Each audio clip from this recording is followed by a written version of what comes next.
Welcome to next exam. आज है 4 मई 2020 और 4 मई 2020 से करंट अफेयर्स के जितने भी इंपोर्टेंट क्वेश्चन बन सकते हैं सारे हम इस वीडियो में डिस्कस करेंगे और हर क्वेश्चन से रिलेटेड इंपोर्टेंट फैक्ट भी मैं आपको बताऊंगा, तो आप पूरा वीडियो बहुत ध्यान से देखिए।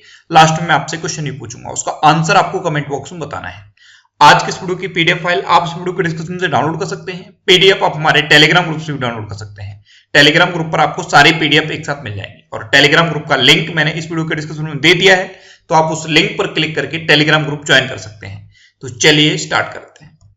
पहला क्वेश्चन है, हाल ही में वर्ल्ड प्रेस फ्रीडम डे कब मनाया गया है? तो अभी 3 मई को वर्ल्ड प्रेस फ्रीडम डे मनाया गया। तो इस क्वेश्चन का बी ऑप्शन सही है। अब ये वर्ल्ड प्रेस फ्रीडम डे ये क्यों मनाया जाता है?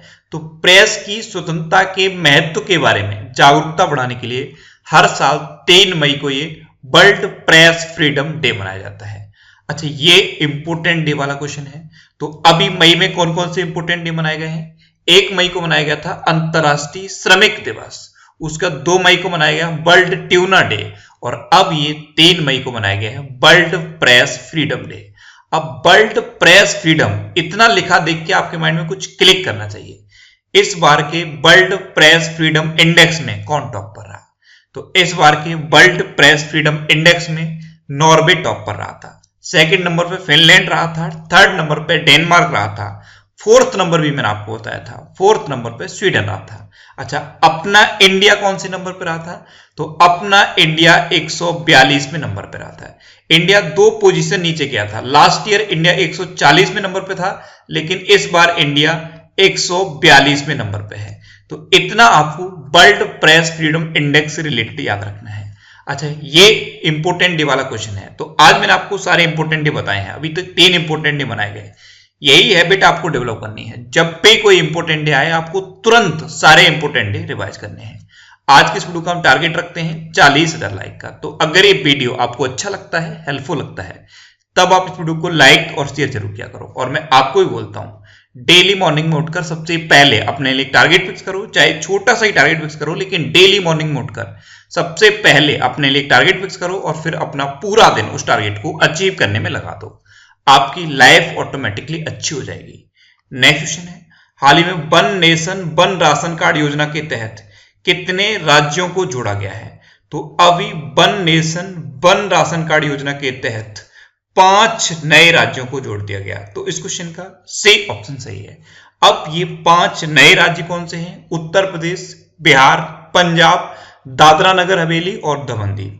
तो अब total one nation one ration card योजना में कितने राज्य हो गए हैं? तो अब टोटल 17 हो गए हैं। पहले 12 थे, अब फिर 5 जोड़ दिए गए, तो टोटल अब 17 हो गए हैं। और ये क्या है? One nation one ration card योजना जब ये लॉन्च की गई थी तब मैंने आपको बताया था। जैसे सपोज आप बिहार से हैं और आपके पास बिहार का राशन कार्ड है और आप जाके रहने लगे दिल्ली में, तो आप उसी राशन कार्ड से अब दिल्ली में भी राशन ले सकते हैं। यह है one nation one ration card योजना।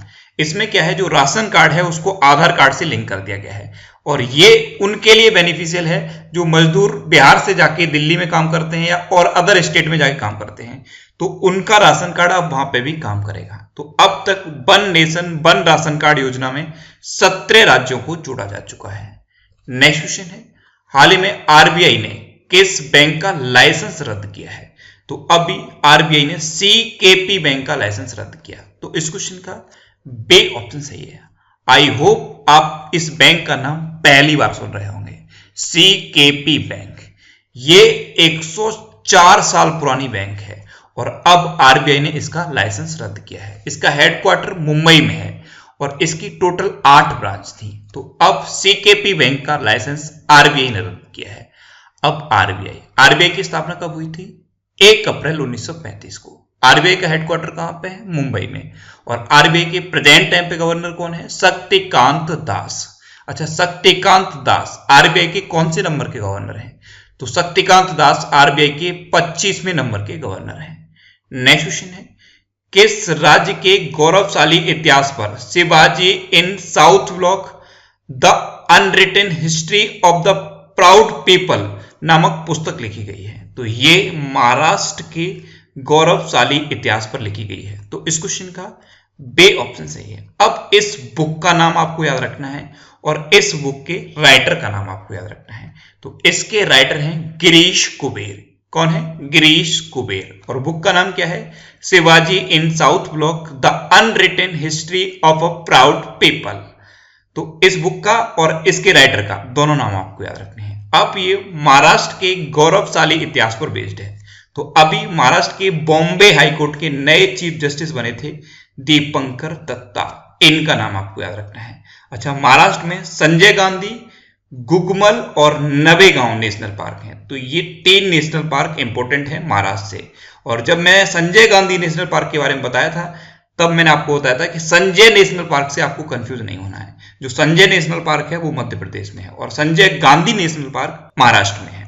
और अभी महाराष्ट्र ने मुफ्त स्वास्थ्य बीमा प्रदान करने के लिए एक योजना लॉन्च की थी। तो महात्मा ज्योतिबा फुले आरोग्य योजना के तहत महाराष्ट्र में अब मुफ्त स्वास्थ्य बीमा प्रदान किया जाएगा। नेक्स्ट क्वेश्चन है, हाल ही में आरबी स्मिथ का निधन हुआ है, वे कौन थे? तो आरबी स्मिथ ये एक प्रतिष्ठित लेखक थे, यानी कि इस क्वेश्चन का बी ऑप्शन सही है। अच्छा, अभी एक स्टूडेंट ने मेरे से इंस्टाग्राम पे क्वेश्चन पूछा था कि प्रतिष्ठित और प्रसिद्ध में क्या अंतर होता है। तो प्रतिष्ठित का मतलब होता है रेपुटेड और प्रसिद्ध का मतलब होता है फेमस। तो आरबी स्मिथ ये एक प्रतिष्ठित लेखक थे और अभी इनका निधन हो गया। ये थे आरबी स्मिथ। अब इनका नाम इंपॉर्टेंट क्यों है? क्योंकि इन्होंने बहुत फेमस बुक लिखी थी और इन्होंने दिल्ली पर बेस्ड कई बुक लिखी थी। एक इनकी बहुत फेमस बुक है the Delhi that no one knows. क्या है? The Delhi that no one knows. तो ये इनकी एक बहुत फेमस बुक थी। तो आरबी स्मिथ का नाम आप याद रखिए। नेक्स्ट क्वेश्चन है, किस देश ने चिकित्सा और स्वास्थ्य कर्मियों का वीजा 1 साल बढ़ाने की घोषणा की है? तो अभी ब्रिटेन ने चिकित्सा और स्वास्थ्य कर्मियों का वीजा मुफ्त में 1 साल बढ़ा दिया है। तो इस क्वेश्चन का ए ऑप्शन सही है। ये जो 1 साल के लिए वीजा एक्सटेंड किया गया है इसके लिए कोई फीस नहीं देनी होगी। एक्चुअल में अभी कोविड-19 की वजह से बहुत सारे लोग अलग अलग जगह पे फंसे हुए हैं। तो जो ब्रिटेन में चिकित्सा और स्वास्थ्य कर्मी हैं अदर कंट्रीज के, उनके वीजा को अब 1 साल के लिए एक्सटेंड कर दिया गया है। अच्छा, ब्रिटेन, तो ब्रिटेन ने अभी एक रिकॉर्ड बनाया था। मात्र 10 दिन में 4000 बेड का एक हॉस्पिटल क्रिएट किया था ब्रिटेन ने, और उस हॉस्पिटल का नाम आपको याद रखना है नाइटिंगेल हॉस्पिटल। नेक्स्ट क्वेश्चन है, हाल ही में किसे एनटीपीसी का निदेशक परिचालन नियुक्त किया गया है? निदेशक यानी कि डायरेक्टर और परिचालन यानी कि ऑपरेशन। तो ऑपरेशन का डायरेक्टर यानी कि जो ऑपरेट करते हैं, जो ऑपरेशन सेक्शन है एनटीपीसी का, उसके डायरेक्टर अपॉइंट हुए हैं रमेश बाबू। तो इस क्वेश्चन का सी ऑप्शन सही है। ये हैं रमेश बाबू और यही अभी एनटीपीसी के निदेशक परिचालन नियुक्त हुए हैं। अब एनटीपीसी की फुल फॉर्म क्या है? National thermal power corporation. NTPC की स्थापना कब हुई थी? 1975 में। इसका हेडक्वार्टर कहां पे है? न्यू दिल्ली में। और एनटीपीसी के प्रेजेंट टाइम पे चेयरमैन कौन है? गुरदीप सिंह। नेक्स्ट क्वेश्चन है, हाल ही में किसने घोषणा की है कि कोविड-19 के कारण विश्व की आधी श्रमिक आबादी अपनी आजीविका खो देगी? तो यह घोषणा की है आईएलओ ने, यानी कि इंटरनेशनल लेबर ऑर्गेनाइजेशन ने यह घोषणा कर दी है कि कोविड-19 के कारण वर्ल्ड की आधी श्रमिक आबादी अपनी आजीविका को खो देगी। तो इस क्वेश्चन का बी ऑप्शन सही है। अच्छा, आईएलओ के बारे में अभी मैंने आपको 1 मई को जब अंतरराष्ट्रीय श्रमिक दिवस मनाया गया था तब बताया था। आईएलओ की स्थापना कब हुई थी? 1919 में। इसका हेडक्वार्टर कहां पे है? जिनेवा में। और आईएलओ के प्रेजेंट टाइम पे हेड कौन है? गाय राइडर। एक्चुअल में जो अंतरराष्ट्रीय श्रमिक दिवस है उसको आईएलओ ही मनाता है। नेक्स्ट क्वेश्चन है, हाल ही में न्यूजीलैंड में सर्वश्रेष्ठ वनडे क्रिकेटर के रूप में किसे चुना गया है? तो अभी न्यूजीलैंड क्रिकेट के जो अवार्ड हैं उनकी घोषणा हुई है। तो न्यूजीलैंड क्रिकेट के जो अवार्ड हैं उसमें सर्वश्रेष्ठ वनडे क्रिकेटर के रूप में केन विलियमसन को चुना गया। तो इस क्वेश्चन का सी ऑप्शन सही है। केन विलियमसन को सर्वश्रेष्ठ वनडे क्रिकेटर चुना गया है और टोटल जितने भी क्रिकेटर हैं उनमें सर्वश्रेष्ठ क्रिकेटर चुना गया है रॉस टेलर को। एक्चुअल में न्यूजीलैंड में एक ये पुरस्कार होता है रिचर्ड हेडली पुरस्कार। ये सर्वश्रेष्ठ क्रिकेटर को दिया जाता है। वनडे, टी20, टेस्ट सब में मिलाकर जो सर्वश्रेष्ठ क्रिकेटर चुना जाता है उसे रिचर्ड हेडली पुरस्कार दिया जाता है। तो ये रॉस टेलर को मिला है। और टी20 के बेस्ट खिलाड़ी का पुरस्कार भी रॉस टेलर को मिला है। अच्छा, वनडे बेस्ट महिला खिलाड़ी का पुरस्कार मिला है सूजी वेट्स को, और T20 बेस्ट महिला खिलाड़ी का पुरस्कार मिला है सूजी डेविन को। अच्छा, अभी बजट पारदर्शिता और जवाबदेही के मामले में न्यूजीलैंड टॉप पर रहा था। कल ही मैंने आपको बताया है बजट पारदर्शिता और जवाबदेही में न्यूजीलैंड टॉप पर है। अच्छा, न्यूजीलैंड तो टॉप पर था, अपना देश भारत कौन से नंबर पे था? तो अपना देश भारत था 53वें नंबर पे। और अभी न्यूजीलैंड की जो प्राइम मिनिस्टर हैं जैसिंडा आर्डन, उन्होंने घोषणा कर दी है कि न्यूजीलैंड अब पूरी तरह से कोरोना मुक्त हो गया है। अब बात न्यूजीलैंड की है तो मैप में देख लीजिए आप, ये है न्यूजीलैंड। न्यूजीलैंड की कैपिटल क्या है? वेलिंगटन। न्यूजीलैंड की करेंसी क्या है? New Zealand dollar. और न्यूजीलैंड की प्रेजेंट टाइम पे प्राइम मिनिस्टर कौन है? Jacinda Ardern. नेक्स्ट क्वेश्चन है, हाल ही में किस राज्य के केसर को जीआई टैग दिया गया है? तो जम्मू कश्मीर के कश्मीर में जो केसर होता है उसको अब जीआई टैग दे दिया गया। तो इस क्वेश्चन का बे ऑप्शन सही है। कश्मीर के केसर को अभी जीआई टैग दिया गया है। और जीआई टैग क्या होता है ये मैंने आपको बताया था। जब कोई भी चीज किसी पर्टिकुलर स्थान पर बहुत ज्यादा फेमस हो जाती है तो उस चीज को उस स्थान की पहचान बनाने के लिए जीआई टैग दे दिया जाता है, जिससे कि उस चीज की जो प्राइस होती है उसमें यूनिफॉर्मिटी आ जाती है और उसको एक पर्टिकुलर स्थान की पहचान मिल जाती है। अच्छा, अभी 3 चीजों को जीआई टैग और मिला था। एक तो ब्लैक राइस को मिला था, मणिपुर के काले चावल को जीआई टैग मिला था, गोरखपुर के टेराकोटा को जीआई टैग मिला था। टेराकोटा क्या है? दोमट मिट्टी से सजावट की जो चीजें बनाई जाती हैं उनको हम टेराकोटा कहते हैं। तो गोरखपुर के टेराकोटा को जीआई टैग मिला था। और तमिलनाडु के किडलाई मिठाई को जीआई टैग मिला था। किडलाई मिठाई ये क्या है? तमिलनाडु में मूंगफली की कैंडी बनाई जाती है, उसी को कहते हैं किडलाई मिठाई। तो अब ये 4 चीजों को जीआई टैग मिल चुका है, कश्मीर के केसर को, मणिपुर के काले चावल को, गोरखपुर के टेराकोटा को और तमिलनाडु की किडलाई मिठाई को। नेक्स्ट क्वेश्चन है, हाल ही में यस बैंक के नए सीआरओ कौन नियुक्त हुए हैं? तो अभी यस बैंक के नए सीआरओ अपॉइंट हुए हैं नीरज धवन, यानी कि इस क्वेश्चन का ए ऑप्शन सही है। अभी तक सीईओ आपने सुना है, सीएफओ आपने सुना है, लेकिन ये टर्म माइंड में क्लिक कर गया होगा कि सीआरओ क्या है। तो सीईओ की फुल फॉर्म क्या होती है? Chief executive officer. सीएफओ की फुल फॉर्म क्या होती है? Chief financial officer. और सीआरओ की फुल फॉर्म होती है चीफ रिस्क ऑफिसर। तो अभी यस बैंक के नए सीआरओ अपॉइंट हुए हैं नीरज धवन। ये जो आपको इमेज में दिखाई दे रहे हैं यही है नीरज धवन, और यही अब यस बैंक के नए सीआरओ अपॉइंट हुए हैं। अच्छा, यस बैंक अभी बहुत चर्चा में रहा था, तो यस बैंक के बारे में आपको बताता हूं। यस बैंक की स्थापना कब हुई थी? 2004 में। इसका हेडक्वार्टर कहां पे है? मुंबई में। और यस बैंक के प्रेजेंट टाइम पे एमडी एंड सीईओ कौन है? प्रशांत कुमार। नेक्स्ट क्वेश्चन है, किस राज्य सरकार ने एग्रो एंटरप्रेन्योर फैसिलिटेशन डेस्क शुरू की है? तो अभी त्रिपुरा गवर्नमेंट ने एग्रो एंटरप्रेन्योर फैसिलिटेशन डेस्क शुरू की। तो इस क्वेश्चन का बे ऑप्शन सही है। अब इसका क्या मतलब है? एग्रो एंटरप्रेन्योर फैसिलिटेशन डेस्क का कृषि उद्यमी सुविधा डेस्क। जो कृषि उद्यमी होते हैं उनकी सुविधाओं के लिए, उनके काम को आसान बनाने के लिए ये डेस्क शुरू की गई है त्रिपुरा में। अब त्रिपुरा ने शुरू की है तो मैप में देख लीजिए, ये है त्रिपुरा। त्रिपुरा की कैपिटल क्या है? अगरतला। त्रिपुरा के चीफ मिनिस्टर कौन है? बिप्लब कुमार देब। और त्रिपुरा के प्रेजेंट टाइम पे गवर्नर कौन है? रमेश बैस।